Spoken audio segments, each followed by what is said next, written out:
ఈ rainy season రాకముందు are రాగానే మన లంగ్స్ ని హెల్దీగా ఉంచుకోవాలంటే కొన్ని ఈజీ టిప్స్, ఇంట్లో పాటించగలిగే టిప్స్ కొన్ని చెప్తారమ్మా? సో రెయినీ సీజన్ స్టార్ట్ అవగానే ఇందులో కూడా again we have to divide into 2 sets of patients గా డివైడ్ చేసుకోవాలి మనం. ఒక సెట్ వచ్చేసి ఆల్రెడీ ఎగ్జిస్టింగ్ ఎలర్జీస్ ఉన్నా గానీ, ఆస్తమా ఉన్నా గానీ. సెకండ్ సెట్ వచ్చేసి normal patients. So existing allergy asthma patients అనేవాళ్ళు వాళ్ళ రెగ్యులర్ ఇన్హేలర్ మెడికేషన్ కానీ, నేసల్ స్ప్రేస్ కానీ మళ్ళీ రివ్యూ చేయించుకొని, కన్సల్టేషన్ రివ్యూ చేయించుకొని whether they need to start or not reassess చేయించుకోవాలి బై డాక్టర్. సో అది కంపల్సరీగా చేయాలి. ఇప్పటి నుంచి నేను సెకండ్ సెట్ చెప్పే ప్రికాషన్స్ అన్ని కామన్ ఫర్ బోత్. ఎందుకని ఇవి ఎలర్జీ ఆస్తమా లేకపోయినా ఎవరైనా ఫాలో అవ్వాలి. ఒకటి మెయిన్ మనం అనుకున్నట్టుగా ఎప్పుడైతే ఈ క్లైమేట్ చేంజెస్ అవుతున్నాయో you try to avoid any kind of outdoor travel or outdoor stay unless it is required. ఎందుకంటే ట్రిగర్ చేసే ఛాన్స్ ఎక్కువ ఉంటుంది కాబట్టి.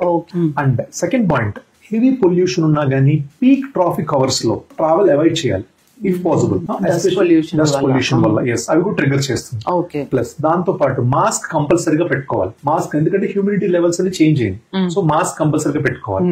అండ్ ఇంకొకటి, మీరు hand washing and hand hygiene complete గా రెగ్యులర్ గా ఫాలో అవ్వాలి. అండ్ మాస్క్ ఆల్రెడీ చెప్పుకున్నాం. సో దాంతో పాటు డీహ్యూమిడిఫైయర్స్, ఎస్పెషల్ గా ఇలాంటి రెయినీ సీజన్ లో మీకు humidification in the air increase అవుతుంది. అలాగే మీకు ఇండోర్ లో హ్యూమిడిఫికేషన్ పెరుగుతుంది. హ్యూమిడిఫికేషన్ పెరిగినప్పుడు ఆటోమేటిక్ గా that triggers your airways. So ఎవరికైతే టెండెన్సీ ఉంటుందో, లైక్ ఎలర్జిక్ టెండెన్సీ ఉన్న వాళ్ళు డీహ్యూమిడిఫైయర్స్ యూజ్ చేస్తే డెఫినెట్ గా హ్యూమిడిటీ పర్సెంటేజ్ తగ్గి ట్రిగర్ అయ్యే ఛాన్స్ తగ్గుతుంది. సో ఇలా డీహ్యూమిడిఫైయర్ యూజ్ చేసుకోవటం అండ్ ల్యూకోమ్ వాటర్ తాగటం. ల్యూకోమ్ వాటర్ తాగటము and physical activity, deep breathing exercises continue చేయాలి. ఎందుకంటే ఈ సీజన్ లో వచ్చే ఛాన్స్ ఎక్కువ ఉంటుంది కాబట్టి you should make lung more fit and healthy.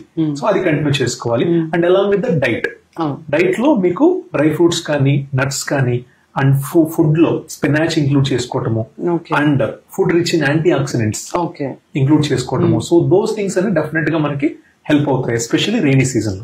So ఇవన్నీ పాటిస్తే లైక్ మనం ఎవ్రీ సీజన్ రెగ్యులర్ సమ్మర్ లో ఎలా హెల్దీగా ఉంటామో రెయినీ సీజన్ లో కూడా హెల్దీగా ఉంటాం.